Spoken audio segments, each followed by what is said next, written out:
अस्सलामुअलैकुम। अच्छा, टॉपिक का नाम है गोल्जी कॉम्प्लेक्स, जो कि बहुत आसान और सिंपल सा टॉपिक है। गोल्जी कॉम्प्लेक्स एक ऐसा ऑर्गेनेल है जिसको डिस्कवर किया जिस साइंटिस्ट ने, उसका नाम है कैमिलो गोल्जी, और इसको डिस्कवर किया गया 1898 को। डिस्कवर करने वाले साइंटिस्ट का नाम क्या, कैमिलो गोल्जी है। बेसिकली ये एक ऐसा ऑर्गेनेल है जिसको कहा जाता है यूकैरियोटिक सेल ऑर्गेनेल, मतलब यूकैरियोटिक सेल के अंदर नजर आता है, जिसको नाम देते हैं गोल्जी कॉम्प्लेक्स है। अब गोल्जी कॉम्प्लेक्स को बनाने वाले कौन है, ये आप देख सकते हैं। ये छोटे छोटे से आपको पैकेट नजर आ रहे हैं, फ्लैट मेम्ब्रेन बॉन्डेड सैक नजर आ रहे हैं। इन सैक को कहते हैं सिस्टर्नी, मतलब ये जो एक है, ये जो एक है, ये जो एक है, ये जो एक है, each flattened membrane bounded sac they are called cisternae है। इसके साथ जो जुड़े हुए ये जो पैकेट है, इनको नाम देते हैं वेजिकल। और ये कौन सा वेजिकल है, ये गोल्जी वेजिकल है, क्योंकि गोल्जी अपरेटस के साथ, ये गोल्जी कॉम्प्लेक्स के साथ अटैच है, तो गोल्जी वेजिकल कहेंगे। तो ऐसे वेजिकल जो एसोसिएटेड होते हैं गोल्जी कॉम्प्लेक्स के साथ, इन वेजिकल्स को कहते हैं, they are called Golgi vesicles है। अब ये वेजिकल और ये पूरे के पूरे सिस्टर्नी, इन सब को मिला के जो स्ट्रक्चर बनता है उसको हम नाम देते हैं गोल्जी कॉम्प्लेक्स। मतलब ये स्टैक है, गुच्छा है। किसका गुच्छा है, फ्लैटन मेम्ब्रेन बाउंडेड सैक है, जिसका नाम क्या, सिस्टर्नी है। ये पूरा का पूरा गुच्छा है, स्टैक है, मगर इसके साथ टुगेदर एसोसिएटेड है, अटैच है वेजिकल, और उन वेजिकल का नाम क्या, गोल्जी वेजिकल है। तो सिस्टर्नी और गोल्जी वेजिकल जब आपस में मिलकर एक मुकम्मल सा गुच्छा बनाते हैं, उस गुच्छे को कहते हैं गोल्जी कॉम्प्लेक्स है। अब इसी गोल्जी कॉम्प्लेक्स के ऊपर ये देखा जाए, एक तो ये एरिया है ऊपर वाला, एक एरिया नीचे वाला। ऊपर वाले एरिया को कहते हैं फॉर्मिंग फेज, और नीचे वाले एरिया को कहते हैं मैच्योरिंग फेज। फॉर्मिंग फेज जिसको सिस फेज भी कहते हैं, और मैच्योरिंग फेज जिसको ट्रांस फेज भी कहते हैं। फॉर्मिंग फेज आउटर साइड है और मैच्योरिंग फेज इनर साइड है। फॉर्मिंग फेज को फॉर्मिंग फेज क्यों कहते हैं, क्योंकि ये एक ऐसी जगह है जहाँ पे सिस्टर्नी, जो कि न्यू सिस्टर्नी है, और कॉन्स्टेंटली बीइंग फॉर्म, जहाँ पे न्यू सिस्टर्नी बनती है। कैसे बनती है, by the fusion of vesicle from the SER। ये आपने याद रखना, बड़ा इंपॉर्टेंट MCQs है। SER के वेजिकल के आपस में फ्यूज होने के बाद जहाँ पे सिस्टर्नी बनती है, न्यू सिस्टर्नी बनती है, उस फेज को नाम दिया जाता है, they are called forming phase है। ये ऊपर वाला फेज है।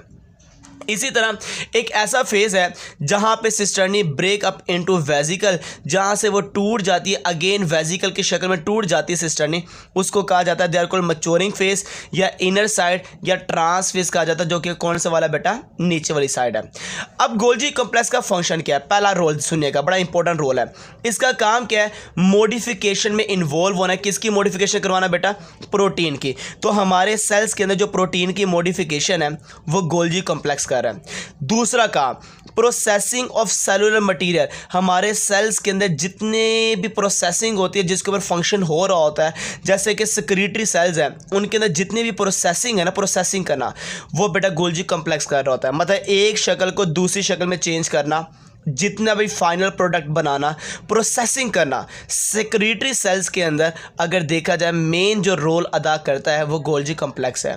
गोल्जी कॉम्प्लेक्स का काम होता है फॉर्मेशन करना कॉन्जुगेटेड मॉलिक्यूल्स, कॉन्जुगेटेड मॉलिक्यूल्स बनाना, ये बेटा गोल्जी कॉम्प्लेक्स का काम है। कॉन्जुगेटेड मॉलिक्यूल्स क्या है, जैसे ग्लाइकोप्रोटीन, ग्लाइको का मतलब कार्बोहाइड्रेट है, उसके साथ प्रोटीन अटैच हो गया, ग्लाइकोप्रोटीन है। ग्लाइको का मतलब कार्बोहाइड्रेट है, लिपिड अटैच हो गया, क्या नाम होगा, ग्लाइकोलिपिड है। तो ये कॉन्जुगेटेड मॉलिक्यूल है, जो कि दो मॉलिक्यूल आपस में, दो डिफरेंट मॉलिक्यूल आपस में अटैच हुए हैं। आपस में जब अटैच हो जाते हैं तो ऐसे स्ट्रक्चर को कहते हैं कॉन्जुगेटेड मॉलिक्यूल है। इवन के गोल्जी कॉम्प्लेक्स का काम है एक्स्ट्रा सेलुलर ट्रांसपोर्टेशन, सेल से बाहर ट्रांसपोर्टेशन में इन्वॉल्व देना, ये भी बेटा गोल्जी कॉम्प्लेक्स का काम है। जैसे एक ऑर्गेनेल ही है पर ऑक्सीसोम्स, ये याद रखना, ये गोल्जी कॉम्प्लेक्स के ज़रिए से ही बनता है। जैसे ग्लाइऑक्सीसोम्स है, ये भी ऑर्गेनेली है, ये भी गोल्जी कॉम्प्लेक्स की मदद से ही बनता है। जैसे लाइसोसोम है, ये भी गोल्जी कॉम्प्लेक्स की मदद से ही बनता है। अब बेटा जो लास्ट में अगर देखा जाए, इसका जो फंक्शन है वो है सेल डिवीजन। अब सेल डिवीजन किसकी करवाना बेटा, प्लांट सेल की। अब प्लांट सेल की सेल डिवीजन करवाने के लिए सबसे बड़ा रोल गोल्जी कॉम्प्लेक्स का है। गोल्जी कॉम्प्लेक्स क्या करता है, फ्रेगमोप्लास्ट बनाता है। ये देख सकते हैं, एक सेल था, सेंटर में ये स्ट्रक्चर बन रहा है, फिर ये एक सेल यहाँ पर डिवाइड हो जाएगा, एक सेल ये भी डिवाइड हो जाएगा, मतलब सेंटर से डिवाइड हो जाएगा। इसको डिवाइड करने के लिए फ्रेगमोप्लास्ट, ये किससे बनाया, गोल्जी कॉम्प्लेक्स में।